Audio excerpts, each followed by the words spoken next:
Marcus spent 4 months researching before he ever walked into a dealership. He knew the invoice price, the market average, and exactly what he was willing to pay. He walked out convinced he'd gotten one of the sharpest deals on the lot. His coworker Jen bought the exact same car, same trim, same color, same dealership, 2 weeks later. She paid $2,600 more. Same car, same dealership, completely different outcome. The difference had nothing to do with the vehicle. It had everything to do with what each of them said the moment they walked through that door, and what was quietly waiting for them in a room most buyers never think twice about. There are 14 separate profit layers built into every car transaction. Most buyers are only ever shown one. Today, we're pulling back the curtain on all of them, including the one that costs buyers the most money, and it has nothing to do with the showroom floor. Marcus wasn't impulsive. He pulled up the manufacturer's invoice, the wholesale price the automaker charges the dealership, and walked in with a number most buyers never bother to find. The sticker on his car read $33,400. The invoice came into $30,800. He spent nearly 90 minutes negotiating. Every dollar felt like a battle. They finally landed at $30,870, just $70 above invoice. The salesperson leaned back and said, "Honestly, we're basically giving this one away." Marcus drove home feeling like he'd beaten the system. He hadn't. That $70 invisible profit was never the point. It's the surface, the only layer buyers are ever meant to see. Underneath it, there were 13 more, all invisible, all locked into the structure of every deal long before Marcus ever showed up. Layer 1, the visible markup, the gap between your negotiated price and the invoice, the only number you can actually see, and the one most buyers spend all their energy on. Big mistake. Layer 2, dealer holdback. After your sale closes, the manufacturer quietly sends the dealership a check, typically 2% to 3% of the sticker price. On a $33,400 car, that's $668 to $1,002, paid after the fact, completely invisible to you. Marcus thought the dealership made $70. The holdback alone put them at 10 times that before anything else. Layer 3, dealer cash incentives. When a manufacturer overproduces a model and needs to move inventory fast, they pay dealerships a bonus to prioritize that specific vehicle. You'll never know if the car you're looking at has one attached. The dealership won't volunteer it. Layer 4, volume bonuses. Manufacturers set quarterly sales thresholds. Hit a certain number of units, and the dealership earns a bonus that applies retroactively across every car sold in that period. This is why dealerships get noticeably more flexible at the end of the month. They're not being generous, they're chasing a volume tier worth tens of thousands of dollars. Layer 5, regional incentives.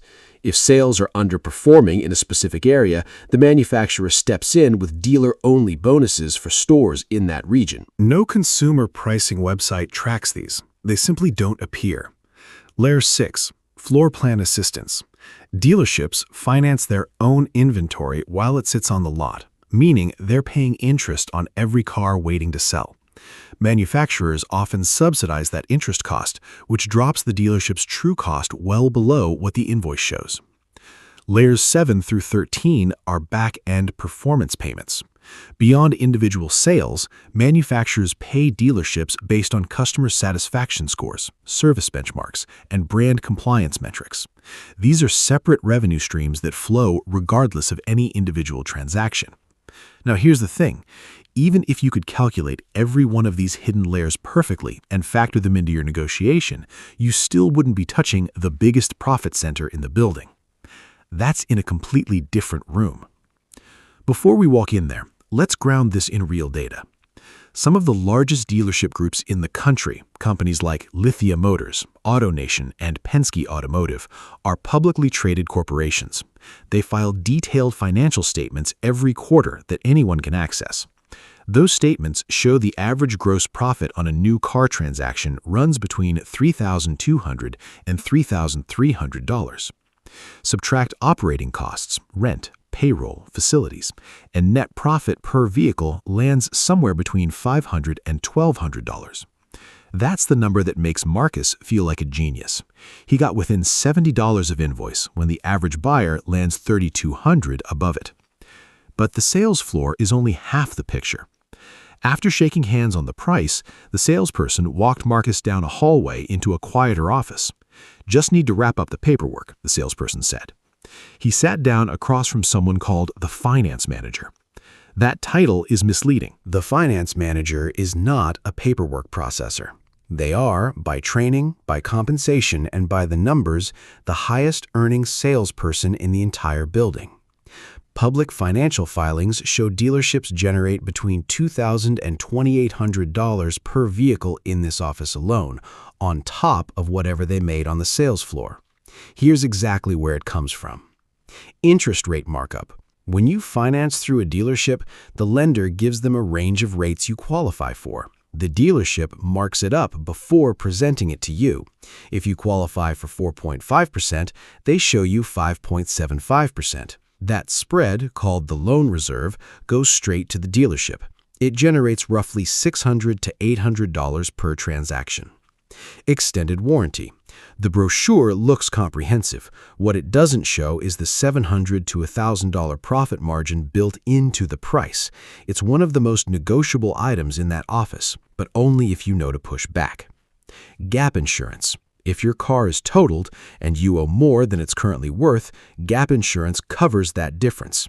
It's a legitimate product, but the dealership marks it up by $250 to $400. Your own insurance company often sells the same coverage for less.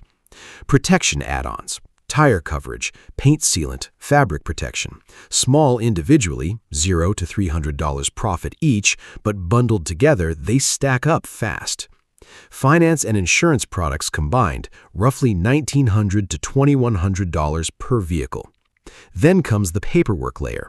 Documentation fee for printing and processing your forms, $400 to $650 in profit. Registration markup on top of government fees, $40 to $90. Temporary tag fee, $20 to $50.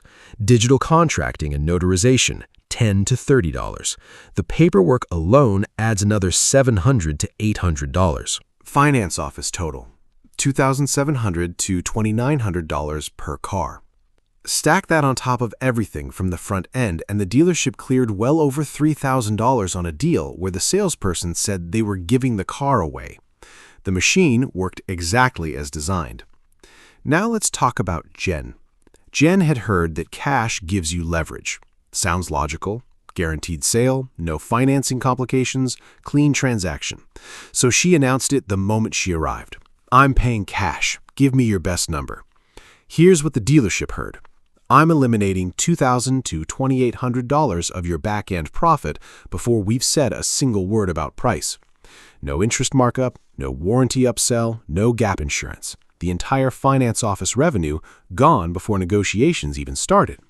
So the dealership did the only rational thing. They held firmer on the purchase price to recover what they were losing on the back end. Jen got less flexibility, less room to negotiate, and paid $2,600 more for the identical vehicle Marcus was already driving. This is the part that surprises people. In almost every other context, cash is king. A contractor discounts for cash. A small business appreciates it.